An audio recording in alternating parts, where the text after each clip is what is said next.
41 দিনের যুদ্ধে যে আমেরিকা হেরে গিয়েছে, এটার মধ্যে আর কোনো দ্বিধা থাকার কথা না। আমেরিকা প্রথমেই 15 দফা শর্ত দিয়েছে ইরানকে, যে এই 15 দফা শর্তর মাধ্যমে তো আমেরিকা। প্রেস কনফারেন্সে উনি যেটা বলেছেন গত, আপনি শুনেছেন হ্যাঁ, বোধহয়, সেটা হচ্ছে হ্যাঁ, যে হ্যাঁ, উনি হ্যাঁ, প্রায় 12 বার, হুম, 21 ঘন্টা আলোচনার হ্যাঁ, মধ্যে 12 বার। হ্যাঁ, যে এর পেছনে একটা কারণ ছিল। কারণটা ছিল এটাই, খুব খুব খুবই খুবই খুবই ভেরি ইন্টারেস্টিং এটা।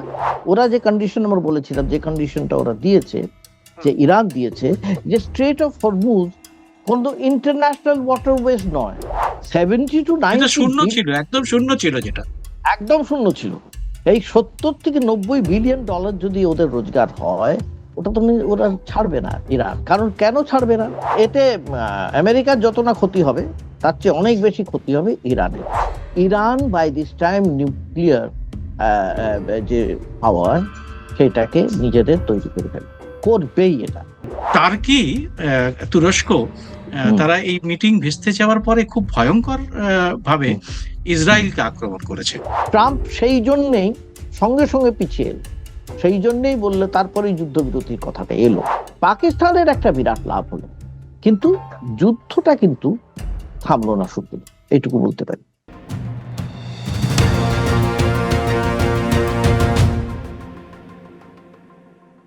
নমস্কার, সবাইকে এই খোলা আড্ডা অনুষ্ঠানে স্বাগত। আমি সুব্রত বসু।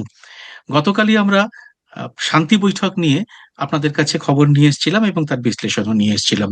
এর মধ্যে এই দুঃসংবাদ যে শান্তি বৈঠক ভেস্তে গেছে, প্রতিনিধিরা যে যার দেশে ফিরে গেছেন। আমেরিকার ভাইস প্রেসিডেন্ট জেডি ভান্স, তিনি একটি প্রেস কনফারেন্সও করেছেন, যে 21 ঘন্টা ধরে আলোচনার কি কি নির্যাস, সেটাও তিনি কিছুটা বলার চেষ্টা করেছেন। যে এর মধ্যে তিনি বারবার ট্রাম্পের সঙ্গে যোগাযোগ করেছেন, প্রায় 1 ডজন বার যোগাযোগ করার চেষ্টা করেছেন, তারা কথা বলেছেন, কিন্তু তার কোনো ফল হয়নি এবং তারা দোষেছেন ইরানকে, ইরান আবার দোষেছে আমেরিকাকে। তো সমস্ত বিষয়টি আমাদের মনে হয়েছে যে এরকম চাপানুতরের মধ্যে না থেকে আমরা একটা বিশ্লেষণ আপনাদের যদি শোনাতে পারি, যে আমরা কি মনে করছি। এবং সেই জন্য আজকে আমাদের সঙ্গে রয়েছেন প্রবীণ সাংবাদিক এবং রাজনৈতিক বিশ্লেষক গৌতম বন্দ্যোপাধ্যায়। গৌতম দা, প্রথমেই আপনাকে স্বাগত এই অনুষ্ঠানে। আহ, আমরা কালকে আপনি সুন্দর বিশ্লেষণ করেছিলেন যে কি কি হতে চলেছে, আমেরিকা হুম, কিভাবে সারেন্ডারের মতো জায়গায় চলে গেছে, এবং হুম, সেখান থেকে মোটামুটি সেই ব্যাপারটাই হয়েছে যে আলটিমেটলি ইরানের কাছে তারা ইরান যে সমস্ত গুলো দাবিগুলো করেছিল, সেগুলো তারা বলছে যে মানা সম্ভব নয়, এবং ইরানও পাল্টা কথা বলেছে। তো আপনি এই সমস্ত বিষয়টা কিভাবে দেখছেন, গৌতম দা? হ্যাঁ সুব্রত, যেটা আমরা কালকে বলছিলাম, যেখানে প্রথমেই বলেছিলাম যে এটা আমেরিকার এই যে যুদ্ধটা, সমঝোতা, অনেক কিছু কথা যে ট্রাম্প বলে, বড় বড় কথা যেমন বলে থাকেন, সবসময় বলে থাকেন, সেটাই বলেছেন, কিন্তু মূলত এটা it was an act of surrender, একবারে ইরানের কাছে সারেন্ডার করা। এবং যুদ্ধে যে যে কার্যত এই যুদ্ধে, এই 40 দিনের 41 দিনের যুদ্ধে যে আমেরিকা হেরে গিয়েছে, এটার মধ্যে আর কোনো দ্বিধা থাকার কথা না। বলতে গিয়ে কোনো আটকাবার কথা কোনো জায়গায়, এটা জানেন, ট্রাম্প নিজেও জানেন, কারণ তিনি বুঝেছেন যে এরপরে যুদ্ধ চালিয়েও লাভ হচ্ছে না। কাজে একটা জায়গা খুঁজছিলেন, যাকে বলা হয় মুখ রক্ষা, ফেস সেভিং। ফেস সেভিং এর জন্য পাকিস্তানে গিয়ে এসেছে, এটা ঠিকই। পাকিস্তান আমেরিকাকে সাহায্য করেছে অনেকখানি, কারণ আমেরিকার সঙ্গে ট্রাম্প এটাকে মুনিরকে, আসিফ মুনিরকে ডেকে তাকে ডিনারে নিমন্ত্রণ করেছেন, একসঙ্গে খেয়েছেন দুজনে, বলেছেন এ তো দারুণ জেনারেল একজন, এইরকম সেনা নায়ক, অসাধারণ, তিনি আহ, দক্ষ, অনেক কিছু বলেছিলেন। আর পাকিস্তানও খুব আমেরিকার কাছে যাচ্ছিল। পাকিস্তানের খুব প্রয়োজন আছে, এটা আমরা জানি, কেন আছে সেটা পরে বলছি। এবারে এই যে পাকিস্তানে যে একটা শান্তি চুক্তি বলে একটা যে ব্যাপার হলো, তাতে আমেরিকা প্রথমেই 15 দফা শর্ত দিয়েছিল ইরানকে, যে এই 15 দফা শর্তর মাধ্যমে তো আমেরিকা, সেই শর্তগুলোকে ইরান তৎক্ষণাৎ খারিজ করে দেয়। খারিজ করে নিজেরাই 10খানা শর্ত চাপিয়েছিল। এই 10খানা শর্ত কি কি তা আমরা কালকে খুব ভালো করে বলেছি, আমি কালকেও বলেছি কি কি শর্ত। তার মধ্যে প্রধান যেগুলো ছিল, তার অনেক কটাই মেনে নিয়েছিল আমেরিকা। মানতে মেনে নিয়েছিল, কেন মানতে বাধ্য হয়েছিল আমি বলেছিলাম সেটা খারাপ। কিন্তু বিশেষ করে এই ফ্রিজ করা টাকা, কাতারে যা আছে 6 বিলিয়ন ডলার, বিলিয়ন। সেটা ছেড়ে দেওয়া হয়েছে, এরকম এরকম ধরনের অনেক কিছু কথাই ছিল সেটা। এ হয়ে, এবং আরেকটা ছিল, সেটা কিন্তু ইসরায়েল মুখে বলেছিল কিন্তু পরে দেখা গেল সেটা মানছে না, সেটা হচ্ছে লেবাননে বোমাবর্ষণ বন্ধ করবে। এই এটা ইসরায়েল বলে গুরুত্বপূর্ণ গেল। শর্ত, হ্যাঁ, খুব গুরুত্বপূর্ণ হ্যাঁ, বিষয় ছিল এটা। হ্যাঁ, কিন্তু ইসরায়েল বলল যে হেজবুল্লাহর বিরুদ্ধে আমাদের বোমাবর্ষণ চলবে, লেবাননের নয়। এই কথাটা বললো ঠিকই, কিন্তু এটা সম্পূর্ণ মিথ্যে কথা, কারণ তারাও সাধারণ নাগরিকদের উপরে বোমা ফেলেছে, আমরা জানি সেটা। হুম, এই যে যখন শুরু হলো, সেখানে জেডি ভান্স গেলেন। এই জেডি ভান্স যাওয়াটাও খানিকটা ইরান এই শর্তটা চাপিয়েছিল যে এমন একজন কাউকে যেতে হবে যিনি তাড়াতাড়ি অন্তত বা না হলেও তিনি ওখানে সিদ্ধান্ত নিতে পারবেন, এমন কাউকে পাঠালে হবে না যার সিদ্ধান্ত নেওয়ার ক্ষমতা থাকবে না। হ্যাঁ। এবং সেই সিদ্ধান্ত জেডি ভান্স খুব তাড়াতাড়ি নিয়েছেন, এটা বলতে হবে। কেন নিয়েছেন দেখো। কিন্তু প্রেস কনফারেন্সে উনি যেটা বলেছেন, গৌতম, আপনি শুনেছেন হ্যাঁ, বোধহয়, সেটা হচ্ছে যে হ্যাঁ, হ্যাঁ, উনি হ্যাঁ, প্রায় 12 বার, হুম, 21 ঘন্টা আলোচনার হ্যাঁ, মধ্যে 12 বার হ্যাঁ, ট্রাম্পের হ্যাঁ, সঙ্গে কথা বলেছেন। বলেছেন, তার মানে হ্যাঁ বলেছেন। ট্রাম্পই ওখান থেকে বসে পুরো ব্যাপারটা নিয়ন্ত্রণ করছেন, এটা কি এটা মনে মনে হচ্ছে? না, এটার পেছনে একটা বিরাট ঘটনা আছে, আমি বলছি সেটা, এটা ভেতরের খুব ঘটনা, এবং আন্তর্জাতিক যারা বিশেষজ্ঞ তারা এটা বলেছেন, খুব খুব খুব very very interesting, very interesting, যেটা অনেকেই এটা এটা জানে না। নিশ্চয়ই নিশ্চয়ই আমরা হ্যাঁ, জানার জন্য হ্যাঁ, এটা ব্যগ্র থাকি। যেটা অনেকে জানেই না। হুম, ব্যাপারটা কি হয়েছিল, আমেরিকা চাইছিল যে একটা মুখ রক্ষা করে একটা কোনো রকম ভাবে যদি বসা যায়, পাকিস্তান ওখানে যদি বসে, ইরান যদি বসে, এবং সেখানে যদি অন্য যদি সায় দেয় সবাই, যেহেতু সারা বিশ্ব চাইছে যুদ্ধটা বন্ধ হোক, যুদ্ধ বিরতি হয়ে যাক, এইটা যেমন করে যদি হয়ে যায় তাহলে পাকিস্তানের ঘাট থেকে, ট্রাম্পের কাঁধ থেকে একটা দায় নেমে যায়, এটা ভেবেছিল। কিন্তু মনে রাখতে হবে সবাইকে যে ট্রাম্প যে এই যে যাচ্ছে, এটা তো একটা সর্বসমক্ষে এটা প্রমাণিত হয়ে যাচ্ছে যে এই যুদ্ধে ট্রাম্প হেরে যাচ্ছে। সেটা ট্রাম্পের পক্ষে মেনে নেওয়া, বিশেষ করে আমেরিকার পক্ষে মেনে নেওয়া, বিশেষ করে যে আমেরিকায় তাকে থাকতে হবে এখনো প্রেসিডেন্ট হিসেবে, সেখানে মেনে নেওয়া সম্ভব হবে না। মাগার যারা আছেন, মেক আমেরিকা গ্রেট এগেইন, তারা যুদ্ধ যেমন থামাতে বলছে, কিন্তু কিভাবে? ইরান আত্মসমর্পণ করবে তবেই তুমি যুদ্ধ থামাও, তুমি তাহলে শুরু করলে কেন? এই তো হয়েছে। কাজেই এর পেছনে একটা বলা হচ্ছে যে এর পেছনে একটা কারণ ছিল, কারণটা ছিল এটাই, খুব খুব খুবই খুবই খুবই ভেরি ইন্টারেস্টিং এটা, যে যখন সেখানে এই চুক্তিটা চলবে, কথা চলবে, আলোচনা চলবে। দেখো, প্রথমে বলি এই চুক্তিটা যে আহ, খুব হবে না, আদৌ সমাধানে আসবে না, এটা কেন বোঝা গেল? কারণ এত একটা, যাকে বলা হয় দুটো দেশ, এত প্রতিপক্ষ হিসেবে, মানে কি প্রবল প্রতিপক্ষ নয়, প্রবল শত্রু দেশ, প্রবল শত্রু দেশ, ইরান এবং আমেরিকার মধ্যে কোনো জায়গায় কোনো ভালোবাসার চিহ্ন নেই, কোনো জায়গায় কোনো সৌহার্দ্যের কোনো চিহ্ন মাত্র নেই। সেখানে গিয়েই 21 ঘন্টার আলোচনাতেই সমস্ত কিছু মিটমাট হয়ে যাবে, এটা সম্ভব নয়।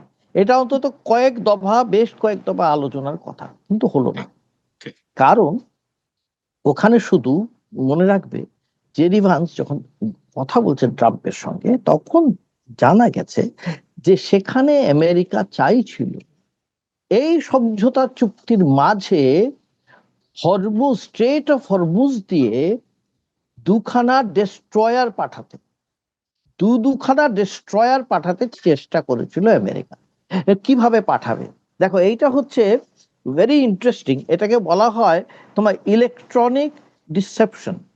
ইলেকট্রনিক ডিসেপশন মানে দুখানা জাহাজ যাবে, বিরাট জাহাজ, ডেস্ট্রয়ার মানে বিরাট জাহাজ, কিন্তু ইলেকট্রনিক্যালি দেখে মনে হবে ছোট ছোট জাহাজ যাচ্ছে, ছোট ছোট boat, small boats are going, যাতে এটা ওরা মনে করবে যে এটা কিছু এমন কিছু ব্যাপার নয়, চলে যাক। এই ডিস্ট্রয়ার চলে গেলে ওখান দিয়ে ওরা প্রথমত যা মাইন আছে সেগুলো ডিটেক্ট করে ফেলবে, এবং অন্য বেশ কিছু জাহাজকে তারপরে বলতে পারবে যে আমরা হরমুজ স্ট্রেট খুলে দিলাম, স্ট্রেট অফ হরমুজ আমরা খুলে দিলাম বিশ্বের জন্য। এবং এইটা বলেও ফেলেছিলেন ট্রাম্প যে আমরা খুলে দিলাম, মনে করে রাখবে, হঠাৎ বলে ফেলেছি না আমরা খুলে দিলাম, গ্লোবাল ট্রেড জন্য আমরা এই ওয়াটারওয়েজ খুলে দিলাম। হুম, কিন্তু এরা কি হলো, আইআরজিসি, এই যে হুম, ইরানের যে রেভলিউশনারি গার্ড, তারা হুম, ড্রোন দিয়ে, সেখানে ড্রোনে আছে ইলেকট্রনিক অপটিক সেন্সার, এই ইলেকট্রনিক অপটিক সেন্সারে ওরা ধরে ফেললো যেখান দিয়ে ডেস্ট্রয়ার যাচ্ছে। হুম, সঙ্গে সঙ্গে তারা এই কথাটা জানায় জেডি ভান্সকে, যে তোমরা অবিলম্বে জাহাজ ডিস্ট্রয়ার গুলোকে ফেরত নিতে বলো, না হলে কিন্তু আমরা ড্রোন দিয়ে অ্যাটাক করব। হ্যাঁ, সেটাই খবর এসেছে যে তেহরান তখন হুমকি দেয়, পাল্টা হুমকি দেয়। এই হুমকি দেয় মানে তার আগে ভান্সকে বলেছে, এবং সঙ্গে এই যে কথা বলা হয়েছে ভান্সের বারবার, তখন ট্রাম্পের সঙ্গে বারবার কথা হয়েছে কি করা হবে। তখন ওই ডেস্ট্রয়ার গুলোকে পিছিয়ে নিয়ে যেতে হয়। এই যে পিছিয়ে নিয়ে যেতে হয়ে গেল, তখন আমেরিকা বুঝলো আলটিমেটলি যেটার জন্য যাওয়া, স্ট্রেট অফ হরমুজ কিছুতেই ওরা ছাড়বে না। ওরা যে কন্ডিশন আমরা বলেছিলাম, যে কন্ডিশনটা ওরা দিয়েছে, যে ইরান দিয়েছে, যে স্ট্রেট অফ হরমুজ কোন ইন্টারন্যাশনাল ওয়াটারওয়েজ নয়, এটা আমাদের ইন্টারনাল ওয়াটারওয়েজ, আমাদের নিজস্ব, আমার এবং ওমানের মধ্যে এটা আছে, আমরা কালকে আগেও বলেছি। এবং ইরান এবং ওমান তারাই এটাকে নিয়ন্ত্রণ করবে এবং তারাই এখান থেকে ট্যাক্স তুলবে, মানে কর তুলবে, বা যাই বলি, টোল ট্যাক্স তুলবে, তারাই তুলবে। ইন দ্য মিন টাইম, অদ্ভুত একটা জেপি মর্গান থেকে একটা সার্ভেও করা হয়েছে। জেপি মর্গান বলছে যে যদি সত্যি ওরা এটা করতে পারে, তাহলে ওদের বছরে 70 থেকে 90 বিলিয়ন ডলার রোজগার হবে। তো এই যে 70 to 90 শূন্য ছিল, একদম শূন্য ছিল যেটা। একদম শূন্য ছিল, এই 70 থেকে 90 বিলিয়ন ডলার যদি ওদের রোজগার হয়, ওটা তো ওরা ছাড়বে না ইরান। কারণ কেন ছাড়বে না? এই যে ক্ষতি হয়েছে এতদিন ধরে, সেই ক্ষতির টাকাটা ওদের উঠে আসবে, ক্ষতিটা ওদের পূরণ হয়ে যাবে, সেই পূরণ হয়ে যাবে। তখন ইনফ্যাক্ট তখন যখন যে মুহূর্তে ফ্রান্স জানতে পারলেন যে ডেস্ট্রয়ার গুলো ফেরত নিয়ে চলে যেতে হচ্ছে, বাধ্য হয়েছে, তখন ওরা বলে দিল যে এটা চলবে না। এবং এতে অবশ্য একটা খুব কথা বলেছে যে জেডি ভান্স, আমি একটু এর মধ্যে একটু ইন্টারাপ্ট করছি। ওই হ্যাঁ হ্যাঁ টাকাটা যেটা দিতে হবে, যে ওই যে হরমুজ হ্যাঁ এটা, তাতে হ্যাঁ শর্ত রয়েছে, ওটা হ্যাঁ মার্কিন ডলারে দিলে হবে না, ওরা না, যে মুদ্রায় চাইবে, মানে যে এখন তো মুদ্রা চীনের মুদ্রায় চাইছে, সেটা দিতে হবে। না, রিয়ালও তারপরে হতে আরেকটা পারে, ধাক্কা। রিয়ালও হ্যাঁ, হতে পারে, ইউয়ানও হ্যাঁ, হতে পারে, কিন্তু বিভিন্ন রকমের, যেটা ডলারে নেওয়া হবে না, এটা বলে দিয়েছে। ডলার, ডলার চলবে না। কাজেই মানে কি ওরা চাইছে, কেন কেন চাইছে এটা, এটা এটা খুব ইম্পর্টেন্ট, কেন চাইছে? তার কারণ আমেরিকা বলছে, আগেই বলেছে, আমাদের তেলের অসুবিধা নেই, আমরা ভেনেজুয়েলা থেকে তেল নিয়ে নেবো, আমরা অন্য দেশ আছে সেই সমস্ত দেশের থেকে তেল নিয়ে নেবো, তার তোমাদের তো দরকার নেই ওটা। এটা ওটা দরকার কার হবে? দরকার হবে ইউরোপিয়ান কান্ট্রিজদের হবে, জিসিসি কান্ট্রিজদের হবে, যাদের দরকার আছে ওইটা নিজেদের আয়ের জন্য, এবং যাদের প্রয়োজন আছে ওই তেলটা, তাদের দরকার হবে। এবং এবং এবং ভারতেরও দরকার হবে, ভারতের তো ওয়েস্ট ভয়ঙ্কর দরকার। অবশ্যই দরকার, ওয়েস্ট এশিয়ার যত দেশ আছে, প্রচুর দেশ আছে পশ্চিম এশিয়ায়, তাদের দরকার হবে। এই পাকিস্তান এক্সেপ্ট দরকার হবে না, কারণ আমরা শুনলাম পাকিস্তান এর মধ্যে পাইপলাইন করে ফেলেছে। হ্যাঁ হ্যাঁ করে ফেলেছে, এটা জানি, ওটা আগে থেকে হয়েছিল। এটা তো ভারতেরও একটা পরিকল্পনা ছিল, আমরা জানি। হ্যাঁ, তো সেটা তো ফেল করেছে অনেকদিন আগে। যাই হোক, তো এইটা যে হলো না, এই যে ভান্স যখন দেখলেন, ট্রাম্প যখন দেখলেন যে এটা কিছুতে হবে না, ওরা স্ট্রেট অফ হরমুজ কিছুতেই ছাড়বে না, এবং কিছুতে ছাড়বে না, এবং তলায় যে মাইন্স আছে, কোথায় আছে না আছে, কিভাবে রাখা হয়েছে, ইরান কতখানি রেখেছে আমরা জানি না, সত্যি কতখানি বলছে তাও আমরা জানি না, কতখানি তার মধ্যে মানে সত্যি কিভাবে তাই সেগুলো রাখা আছে, কেউ কিচ্ছু জানে না, এবং আমেরিকাও সেটা জানে না। তাতে কি হয়, এই যে আতঙ্কটা ছড়িয়ে যায়, তাতে তো কোনো ইন্স্যুরেন্স কোম্পানিরা, আতঙ্ক যদি 2% হয়, 1%ও হয়, তাহলে তো কোনো ইন্স্যুরেন্স কোম্পানি সেই জাহাজগুলোর জন্য ইন্স্যুর করবে না, কখনো রাজি হবে না। তাহলে সেই দেশটাকে নিজের নিজের স্বার্থে, নিজের মানে ভাবনা মাথায় নিয়ে, নিজের চিন্তা মাথায় নিয়ে, ভয়ঙ্কর ঝুঁকি নিয়ে তাদের পার হতে হবে। ভীষণ রকমের ঝুঁকি নিয়ে তাদের পেরোতে হবে। এটা তো ইরান বুঝে গেছে যে ওরা করবে না, ইন্স্যুরেন্স হবে না। একমাত্র যদি ইরান বলে যে না, ওখানে চলে যাবে, এই রাস্তাটা আমার ফাঁকা আছে, তখনই ইন্স্যুরেন্স হবে। হুম, এর ফলে আমেরিকাকে ওদের দরকার হবে না, আমেরিকা ওদের কিছু তেল কিনলো কি না কিনলো ওদের দরকার হবে না। কিন্তু সারা বিশ্বের যে অন্য সমস্ত দেশ, এইরকম যেগুলো জানি আমরা, চায়না জানি, ওয়েস্ট এশিয়ার যে কোনো দেশ জানি, এবং জিসিসি কান্ট্রিজ যারা তেল বেচেই খায়, মানে তাদের মূল রোজগার, তাদেরও এটা দরকার, অলমোস্ট স্ট্রেট অফ হরমুজ। এই যে সময়টা, তখন জেডি ভান্স দেখলেন কোনো লাভ নেই, আমেরিকার কোনো লাভ হচ্ছে না কোনোভাবে। এবং এইটা হয়ে গেলে যেটা হতো, আমরা যেটা বারবার বলছিলাম যে এটা তো an act of surrender. Act of সারেন্ডারটা তখনই মানে দিবালোকের মতো স্পষ্ট হয়ে যেত যদি আমেরিকা এটা সই করত। কারণ মনে হতো ইরান যা বলেছে তাই করতে হয়েছে। এটা একটা মনে হতো যেন একটা যুদ্ধে হেরে যাওয়ার মতো, তো একেবারে টোটালি হেরে। হ্যাঁ, তাতে এবং এই প্রশ্ন নির্বাচনে উঠতো যে তাহলে যুদ্ধ করে কি পাওয়া গেল।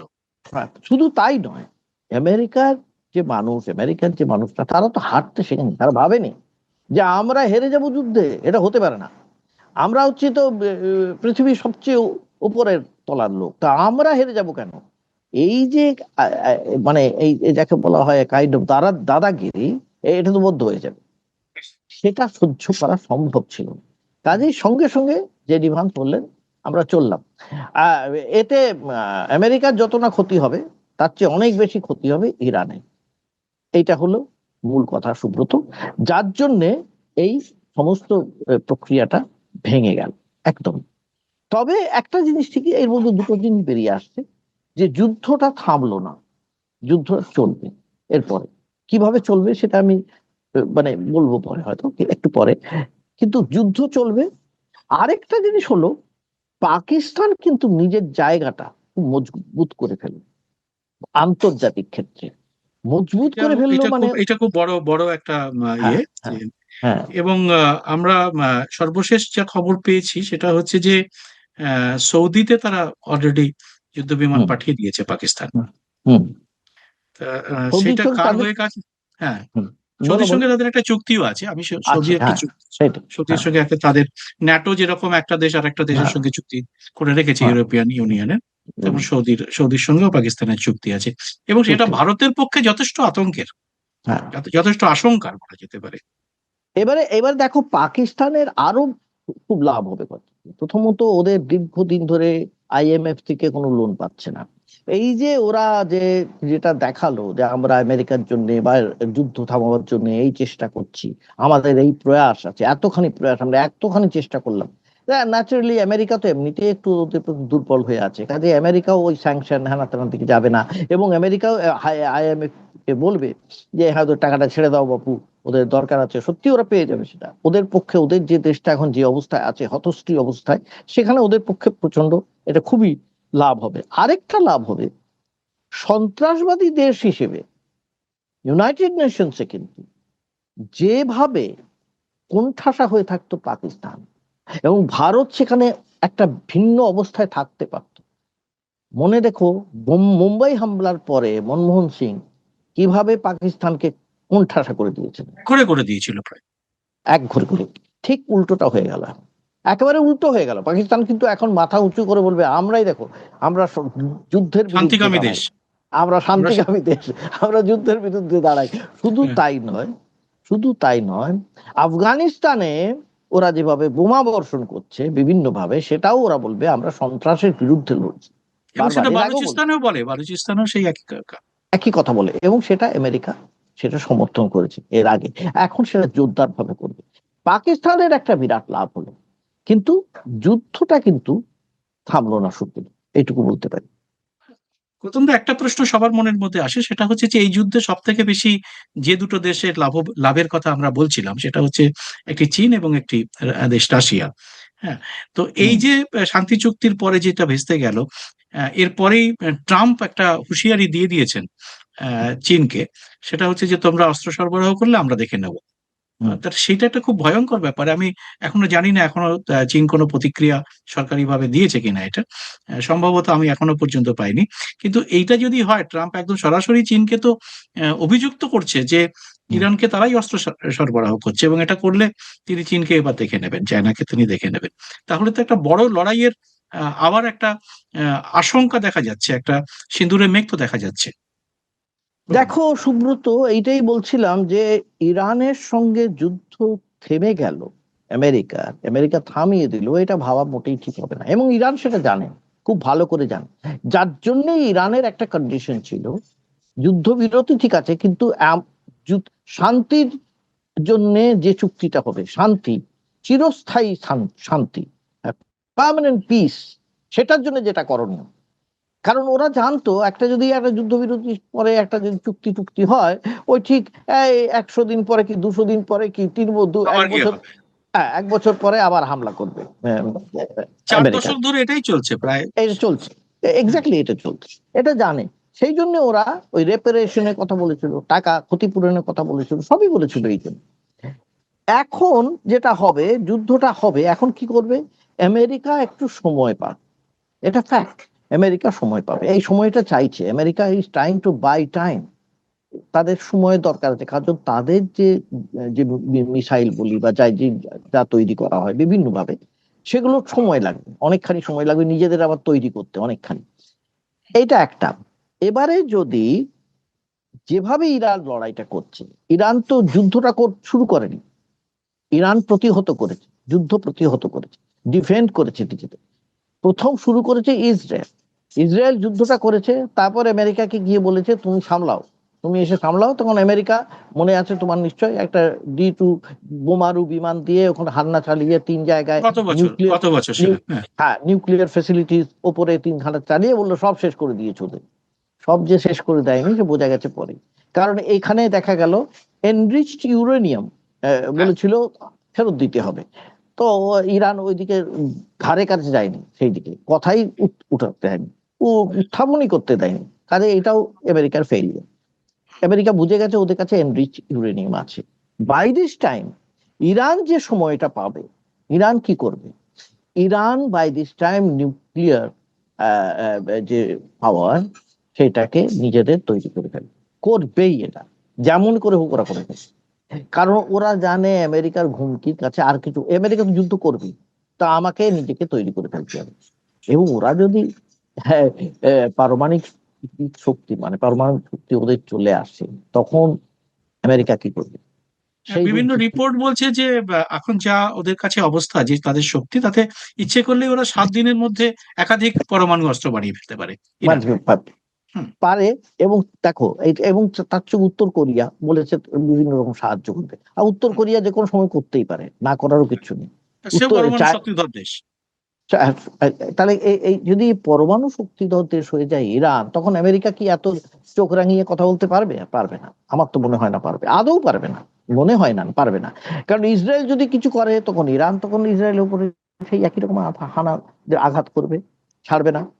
এইটা দ্বিতীয়ত হচ্ছে যে এইটা বোঝা গেছে যে, মনে করো যদি বুটস অন গ্রাউন্ড করতে যায় আমেরিকা, সেটা করতে পারে। কেন করতে পারে? এটা কিন্তু একটা, আমরা ইতিমধ্যে আঁচ পেয়েছি। সেখানে ইতিমধ্যে বলা হয়েছে 18 থেকে 25 বছরের ছেলেদের বলে দেওয়া হয়েছে তাদের যুদ্ধে যাওয়ার ট্রেনিং নিতে হবে সবাইকে। যেমন একসময় জাপানে ছিল আমরা জানি, মানে বিভিন্ন জায়গায় থাকে, জার্মানিতে ছিল।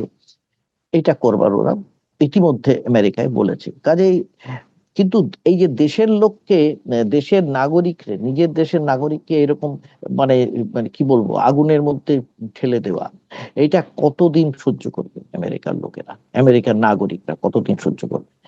এবং সেটা আদৌ সম্ভব হবে কিনা, এটা নিয়ে খুবই চিন্তার বিষয় আছে। কিন্তু যদিও হয়, যদি সেটাও হয়, যেটা চীনের কথা বললে, চীন যে সাহায্য করছে এটা আমরা সবাই জানি। চীন সরাসরি লড়াইয়ে নামবে না, যুদ্ধে নামবে না, কিন্তু চীন সরাসরি না নামলেও পরোক্ষে বিভিন্ন ভাবে সাহায্য করে যাবে। এবং সেই সাহায্যটা যে কতখানি, এটা বুঝতে পারছি আমরা, ইরানের ক্ষেত্রেও বুঝতে পারছি। ইরান যেভাবে আটকেছে আমেরিকাকে, এইরকম যে আটকে দিতে পারে এরকম একটা ছোট দেশ, এটা আমেরিকা ভাবতেও পারে, কোনোদিন ভাবতে পারে। যৌথ আক্রমণের সামনে একদিকে ইসরায়েল এবং অন্যদিকে আমেরিকা, তার বিরুদ্ধে ইরান পরিষ্কার আটকে দিয়েছে। এবং ইরান এখনো বলছে আমরা কিন্তু যুদ্ধ থামাতে বলছি না, বলিনি। তাদের ফরেন মিনিস্টার আরগাচি কিন্তু পরিষ্কার বলছেন এই কথা। এবং এবারে এই দেখো, টাইম পত্রিকাতে কাভার স্টোরি করেছে, হুম, হুম। পৃথিবীতে সবচেয়ে পাওয়ারফুল লোকেদের মধ্যে কাভার স্টোরি করেছে এই ইরানের ফরেন মিনিস্টারকে নিয়ে। কেন করেছে? Only because of this. কেন না, যে কোনো চাপের মুখেও যে উন্নতি স্বীকার করেনি, আবার নিজে থেকে আগিয়ে কোনো যুদ্ধ করে, হ্যাঁ, এটা এটা ভেবে এটা করা হয়েছে। এবং তার কাজেই একাডেমিক কোয়ালিফিকেশন তো অসাধারণ।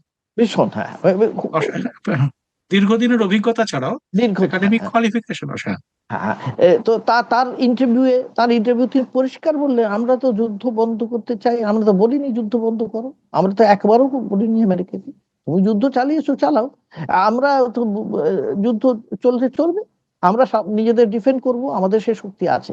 এই যে বলাটা কামলি তুমি যদি মুখের উপরটা বলতে পারো এবং করে দেখাতে পারো, আমেরিকার পক্ষে, ট্রাম্পের পক্ষে, এবং ট্রাম্প দেখো, ট্রাম্প যে কি বলেন আর কি করেন তাই নিয়ে তার দেশের লোকও জানে যে ট্রাম্পের কথার যে কি কতখানি মূল্য আছে, কি মূল্য আছে। ট্রাম্প এখন নিজেকে সামলাবেন, একদিকে এফসি ফাইলস আছে, একদিকে যুদ্ধ আছে, আবার আরেকদিকে আছে ইসরায়েলের এই মনোভাব। ইসরায়েল ইসরায়েলকে যদি সামাতে না পারে ট্রাম্প, আর এইদিকে এদেরও যদি দেশের লোকের মুখ বন্ধ না করতে পারে, তাহলে ট্রাম্পের সামনে কিন্তু আমি দেখতে পাচ্ছি একটা অত্যন্ত অমাবস্যার অন্ধকার আমি দেখতে পাচ্ছি ট্রাম্পের জীবনে। আজকে না হোক কালকে, কাল না হোক পরশু, এটা আসছেই একবারে, মানে নিশ্চিত ভাবে বলা যায় এর কোনো অন্য অন্যথা হওয়ার সম্ভব নয়, এটা মনে হয় আমার। তবে ট্রাম্প এখন কিন্তু যেটা বললাম যে যুদ্ধ কিন্তু চালিয়ে দেওয়ার একটা মানে চলবে। এবারে সেই যুদ্ধে আহ, ভারত কতখানি ক্ষতিগ্রস্ত হবে বা কতখানি এফেক্টেড হবে, প্রভাবিত হবে, কিভাবে তার উপরে পড়বে, সেটা আমাদের কনজেকচার, আমাদের ভাবতে হবে ভারত কোন দিকে যায়, ভারতের বৈদেশিক নীতি কি হয়, সেটা আমরা ভাব। কিন্তু পাকিস্তান ফার্স্ট রাউন্ডে অন্তত বৈদেশিক নীতিতে অনেকটাই এগিয়ে গেল, কয়েক কদম এগিয়ে গেল। বিরোধীদের অভিযোগ যে ভারতের বৈদেশিক নীতিটা তো আদানি নির্ভর। হ্যাঁ, হ্যাঁ, তো যাই হোক, আদানির হ্যাঁ, তো হ্যাঁ, আদানিকে কি করে বাঁচানো যাবে, আদানিকে কি কি করে। করে বাঁচাবে। কিন্তু এর মধ্যে একটা খুব ইম্পর্টেন্ট বিষয় ঘটেছে, সেটা হুম, ইউরোপিয়ান ইউনিয়নের বিষয়টা তো আমরা বারবারই দেখছিলাম, সেটা স্পেনের, হুম, ইটালির এবং অন্যান্য, তার মধ্যে ব্রিটেন খুব বড় শক্তি, জার্মানি, ফ্রান্স, এরা তো রয়েইছে। টার্কি, তুরস্ক, হুম, তারা এই মিটিং ভেস্তে যাওয়ার পরে খুব ভয়ঙ্কর ভাবে হুম, হুম, ইসরায়েলকে আক্রমণ করেছে। হুম। ইসরায়েলকে মানে আক্রমণ বলতে আমি বলতে চাইছি মৌখিক হ্যাঁ, আক্রমণ। মানে, হ্যাঁ, হ্যাঁ, আমি তারা ভয়ঙ্কর ভাবে তারা হুম, সব ইয়ে করেছে ইসরায়েলকে, হুম, লেবানন হুম, নিয়ে, এবং প্রায় দেখে নেবে গোছের একটা হুম, বিবৃতি এসছে তাদের হুম, রাষ্ট্রপ্রধানের কাছ থেকে। হুম। তো সেখানে তো পুরো ইউরোপ এখন তারা প্রায় ইসরায়েলের বিরুদ্ধে একদম এককাট্টা হতে চলেছে বলে মনে হচ্ছে। আমরা তার এটা, স্পেনের, হ্যাঁ, স্পেনের পেড্রো সানচেজ একদম গ্রেপ্তারের দাবি জানাচ্ছেন। হ্যাঁ, হ্যাঁ, তো গ্রেফতার যাবে তো এমনিতে হওয়ার কথা, উনি তো যুদ্ধ অপরাধী বলে এমনিতে হ্যাঁ, চিহ্নিত, ওনা তো মানে হ্যাঁ। ইতিমধ্যে তো সে তো মানে উনি তো বেরোতে পারেন না, দেশের বাইরে বেরোলেই একদম, বেরোতে পারেন না। না বেরোলে তো এবং আর কি করে অ্যারেস্ট হবে। উনি একমাত্র সেই জন্য ওনার চেষ্টা হচ্ছে যুদ্ধটাকে চালিয়ে যাওয়া, যুদ্ধটা যতদিন চালিয়ে যাওয়া যায় সেটা ওনার পক্ষে লাভ, এটা উনি করে যাবেন, এটা বলে এটার কোনো অন্যরকম আমি কিছু দেখতে পাচ্ছি না এখনো পর্যন্ত। যেখানে নিজের দেশে এমন একটা অবস্থা যে এই যুদ্ধ হওয়ার আগে যা ছিল, ভয়ঙ্কর ভাবে তার বিরুদ্ধে একটা সারা দেশে প্রবল বিদ্রোহ দেখা দিয়েছিল। এই যুদ্ধটা শুরু হওয়ার পরে সেটা স্তীমিত হয়েছে, যেমন হয়ে থাকে, যেমন যেমন হচ্ছে ওখানেও হয়েছে। আমরা এবারের আমরা অপারেশন সিন্দুরের সময়, যখন ভারত পাক সংঘর্ষের সময় দেখেছিলাম, টার্কি তাদের যুদ্ধাস্ত্রকে অনেক ডেভেলপ করে নিয়ে গেছে সেখানে। হুম, তুরস্কের এই যে হুমকি হুম। ইসরায়েলের প্রতি, এর কি একটা খুব গুরুত্বপূর্ণ একটা ইয়ে হতে পারে, একটা একটা ভয়ঙ্কর একটা ইয়ে আছে। দেখো, যুদ্ধতে আমার এখনো মনে হয় না যে একটা যুদ্ধ করলেই সবাই মিলে, যেমন হয়েছিল দ্বিতীয় বিশ্বযুদ্ধে, দুটো ভাগ হয়ে গেল আলটিমেটলি পৃথিবীতে, প্রথমেও তাই হয়েছিল ফার্স্ট ওয়ার্ল্ড ওয়ার। সেইভাবে যুদ্ধ এখন তো হচ্ছে না, আর সেইভাবে যুদ্ধ হবে না, হয়তো যুদ্ধটা কেন্দ্রীভূত হবে এখানে, যদি ইরানের বিরুদ্ধে আমেরিকা বা আমেরিকার বিরুদ্ধে ইরান। কিন্তু এই ইরানের যে সমর্থন সেটা বেড়ে যাচ্ছে, এটা তো আমরা জানি, সমর্থন বিভিন্ন ভাবে বাড়ছে, এমনকি ইটালির প্রাইম মিনিস্টার মেলোনি তিনি যাবেন বলেছেন, ইতিমধ্যে বলেছেন ইরানে যাবেন, গিয়ে তার সঙ্গে আলোচনা করবেন। ইউরোপ যদি এটা যেটা ভাবা যায় না, পশ্চিমী বিশ্ব যারা হ্যাঁ, চিরকাল হ্যাঁ, ইরানকে অন্যভাবে হ্যাঁ, হ্যাঁ, দেখে দেখছি, এসছে, হ্যাঁ, সে তারা এখন তারা এই ইরান প্রতি হ্যাঁ, সহানুভূতিশীল হয়েছে। হুম, হুম। হুম। সহানুভূতিশীল যদি নাও হয়, আমি এটা বলতে চাইছি, এটা এটা তো মানে যদি নাও হয়, অন্তত বুঝেছে এটা ছাড়া আমাদের উপায় নেই, এটা আবার করা দরকার। কারণ আমেরিকার দাদাগিরিটাও তো আরো মারাত্মক জায়গায় চলে গেছে। আমেরিকা মনে মনে করছে না ইউরোপকে, সে যেন মনে হচ্ছে যেন মাথা চাপড়ে বলতে পারে তুই এখানে বসলে বস, নাহলে দাঁড়াবি দাঁড়া, এরকম করছিল। গ্রিনল্যান্ড কিনে নেবো বলেই ডাইরেক্টলি বলছে, কোনো কিছু গুরুত্ব না দিয়ে বলছে নেটো আমাকে খুব খারাপ ভাবে নেটোর আমি খুব খারাপ মনে করছি। নেটোর যে এই যে চলন, সেটা আমার মোটেই এবং পছন্দ হয়নি। খুব হ্যাঁ। গুরুত্বপূর্ণ রাষ্ট্রের দুজন রাষ্ট্রপ্রধান, হুম। আহ, একজন ফ্রান্সের রাষ্ট্রপ্রধান এবং হুম। একজন ব্রিটেনের রাষ্ট্রপ্রধান সম্পর্কে, প্রধানমন্ত্রী সম্পর্কে হুম। তিনি হুম। অত্যন্ত বাজে মন্তব্য অত্যন্ত করেছিলেন। হ্যাঁ, করেছেন। আবার স্পেনের প্রধানমন্ত্রী ইতিমধ্যে চায়নায় পৌঁছে গেছে। স্পেনের প্রধানমন্ত্রী তার স্ত্রীকে নিয়ে চায়না গেছে। এই এই এই সমস্ত এই যে জিও পলিটিক্যাল সিচুয়েশনটা পুরোপুরি পাল্টে যাচ্ছে। এই যে ইউনিপোলার যে ওয়ার্ল্ড, ইউনিপোলার ওয়ার্ল্ড যেখানে মাথা তুলে দাঁড়িয়ে থাকতো আমেরিকা, সেটা কিন্তু নেই। এটা কিন্তু পরিষ্কার বুঝতে পারছে আমেরিকা। বুঝতে পারছে না তা তো নয়, বুঝতে পারছে। সেই ইউনিপোলার ওয়ার্ল্ডটা যদি না থাকে, টার্কি বা যে কোনো দেশই হোক, টার্কিও কি করতে পারে, তখন ইরানকে সাপোর্ট করে। ডাইরেক্টলি যদি যুদ্ধে নাও যায়, ইরানকে সাপোর্ট করবে। ইরানের উপরে কিছু হামলা হলে তারা সেটাকে কি করে প্রতিহত করা যায় সেটা চেষ্টা করবে। নিজেরা যুদ্ধে যদি নাও জড়ায়, এই যে সাহায্যটা করবে। এবং ইরানের আমরা যেটা দেখতে পেলাম, যে এই যে রেজিলিয়েন্স যাকে বলা হয়, সাংঘাতিক রকম যে রেজিলিয়েন্স, নিজেদের আমরা আমরা কিছুতেই হার মানবো না এই ধরনের। কেন হার মানবো না? যেদিন আমেরিকা বলেছিল, সেই দিন একটা ঘটনা ঘটেছিল, আমি সেই ঘটনাটা আরেকবার মনে পড়ে গেল, এই বলা দরকার। যেদিন ট্রাম্প বিরাট লম্বা চওড়া কথা বলেছিলেন, ইরানের সভ্যতাকে গুঁড়িয়ে দেবো, নষ্ট করে দেবো, বিনষ্ট করে দেবো, ইরানের যত ব্রিজ আছে, বিভিন্ন সমস্ত বিভিন্ন স্থপতি আছে, ভেঙে দেবো। সেই রাত্রিরে দেখা গিয়েছিল যে ইরানি ছেলে মেয়েরা, কম বয়সী ছেলে মেয়েরা সমস্ত ব্রিজে গিয়ে গোটা হিউম্যান রাত্রি শিল্ড তৈরি করেছিল। হিউম্যান শিল্ড, লক্ষ লক্ষ মানুষ গিয়ে সেটা দাঁড়িয়েছিল। কেন? কারণ তুমি মারবে, আমাদের মারলে তোমার যেটুকু বাকি আছে আমেরিকার তো সেটা সম্পূর্ণ বিনষ্ট হয়ে যাবে, কিচ্ছু থাকবে না তোমার আর। তোমার দেশের লোকই তোমাকে টেনে ওখান থেকে, মসনদ থেকে টেনে নামাবে, এটা জানতো। সে ট্রাম্প সেই জন্যেই সঙ্গে সঙ্গে পিছিয়ে এলো। সেই জন্যই বললে, তারপরেই যুদ্ধবিরতির কথাটা এলো।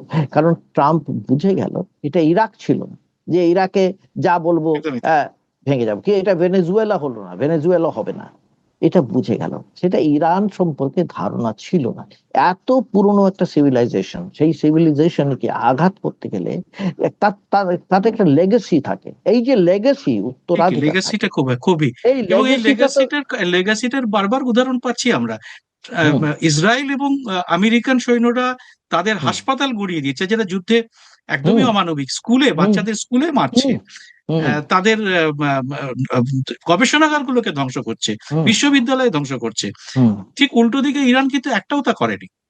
না, এরা ইরান এনার উল্টো এরা দিকে এনার কোনোদিন এটা করেনি।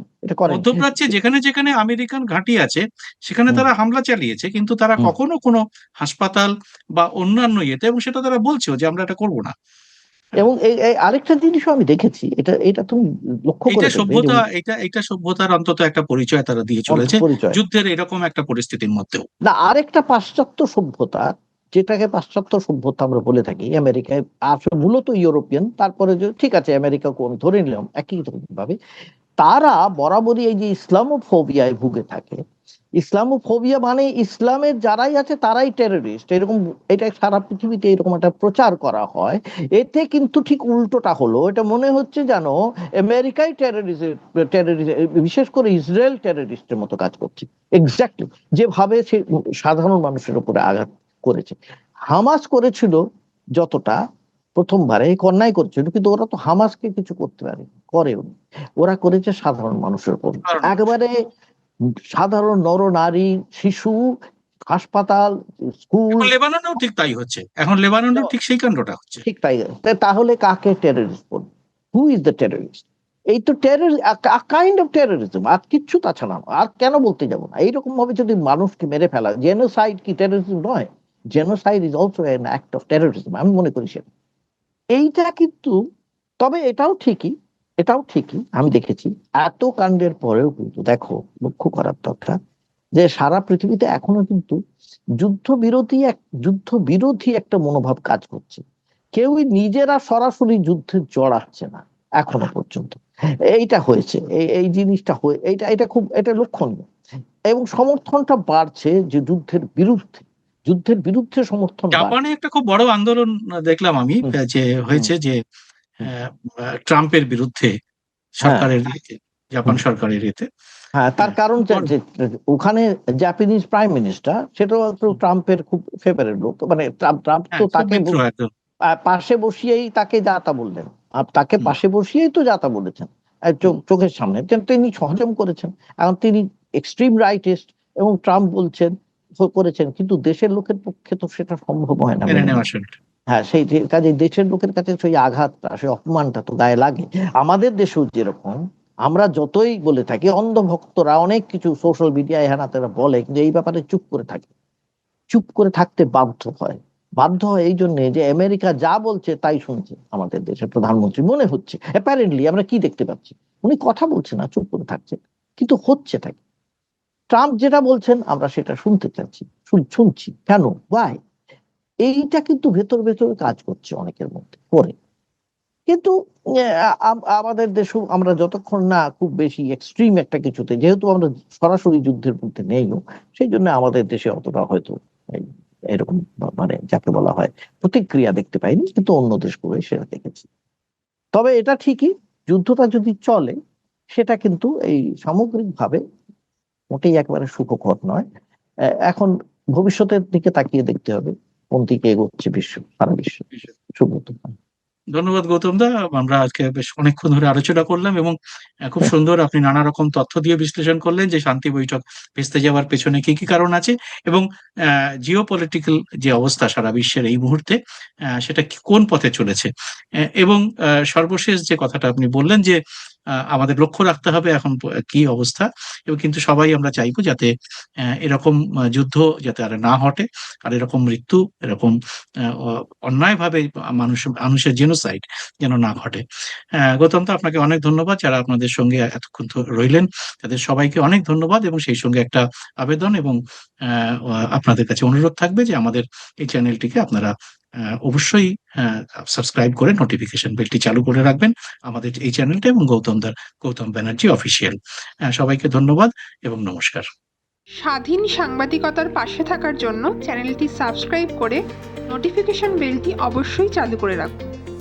সেই সঙ্গে পারলে রোজ একবার @সুব্রত বসু জার্নালিস্ট সার্চ দিয়ে নতুন কোনো ভিডিও আপলোড করা হলো কিনা তা দেখে নিতে পারেন। আমাদের আরও উৎসাহ যোগাতে মাসে মাত্র 29 টাকা দিয়ে চ্যানেলের মেম্বারশিপও গ্রহণ করতে পারেন। জয়েন শব্দটিতে ক্লিক করে সহজেই এই কাজ করা যাবে। ভালো না লাগলে মেম্বারশিপ যে কোনো সময় সহজেই ছেড়ে দিতে পারবেন। মেম্বারশিপ নিলে প্রতিটি ভিডিও নিশ্চিতভাবে আপনার কাছে সবার আগে পৌঁছে দেবে ইউটিউব। আমরা কোনো ব্যবসায়িক প্রতিষ্ঠানের অর্থ গ্রহণ করি না।